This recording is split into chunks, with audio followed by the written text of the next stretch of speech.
Ciao a tutti! In questo video voglio presentarvi come funzionano il cambio e i servizi di questo 180/90 PowerShift. Andiamo in cabina e cominciamo!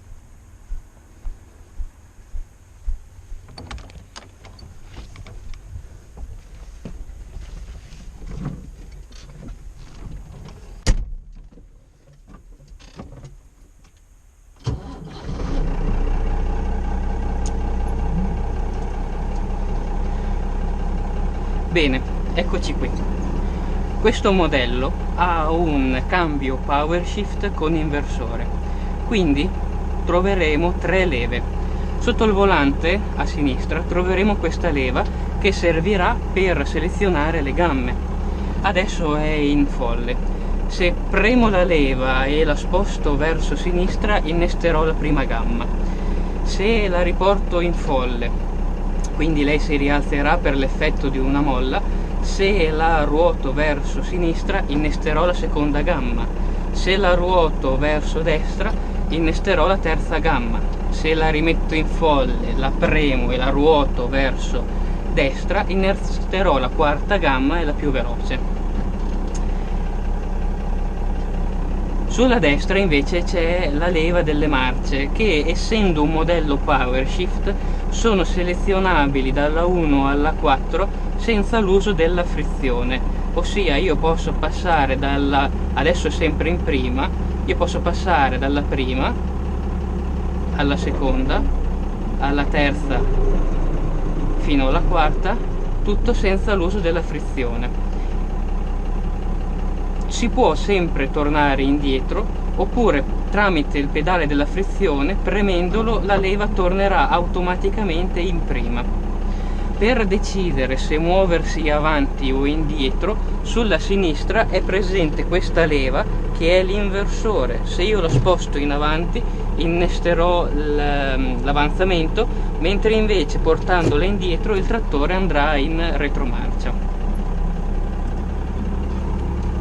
Sulla destra troviamo la leva per l'acceleratore a mano e la centralina di controllo del sollevatore elettronico.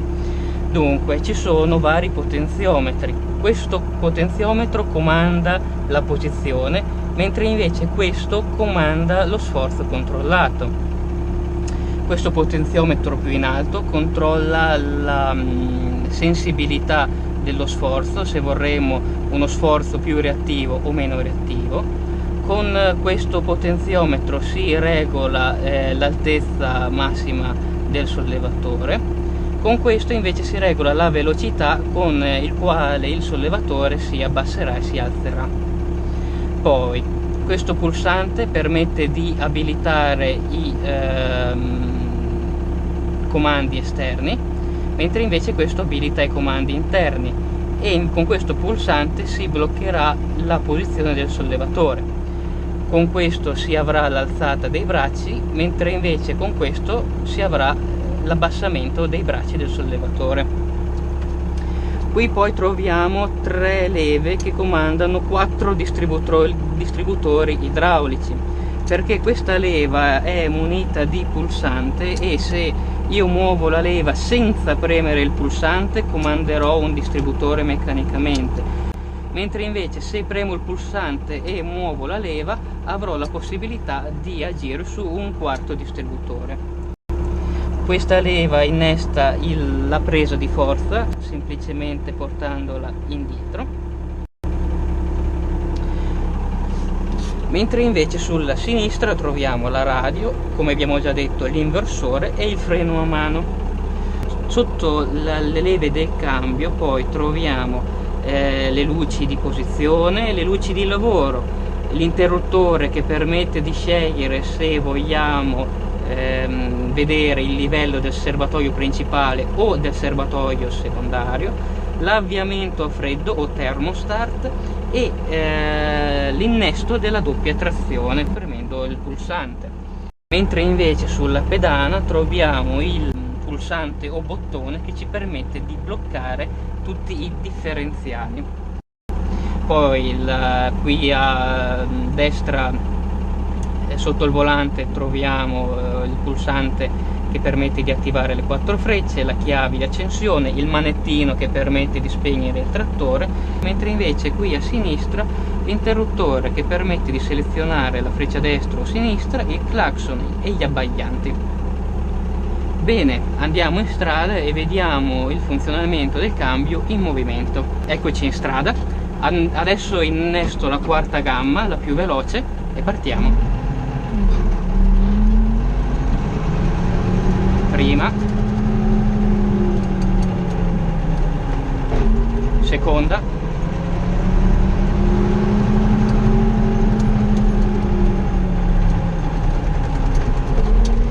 terza,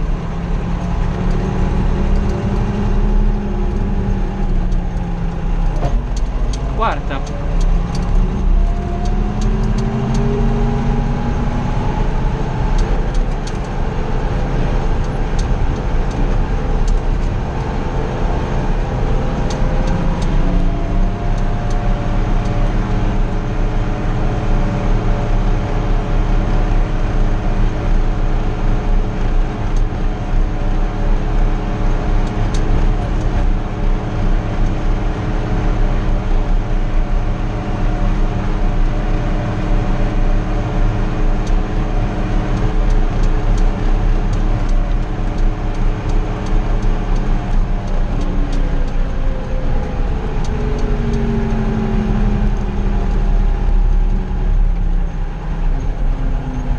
Adesso, premendo la frizione, la leva delle marce tornerà automaticamente in prima, come abbiamo detto.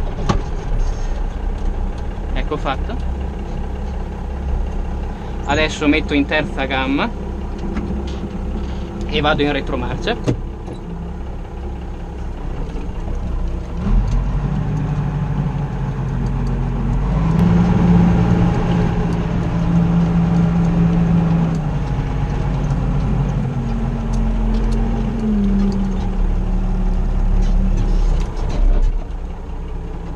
Torniamo avanti.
Bene, eccoci qua.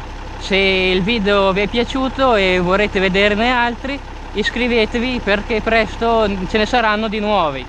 Alla prossima!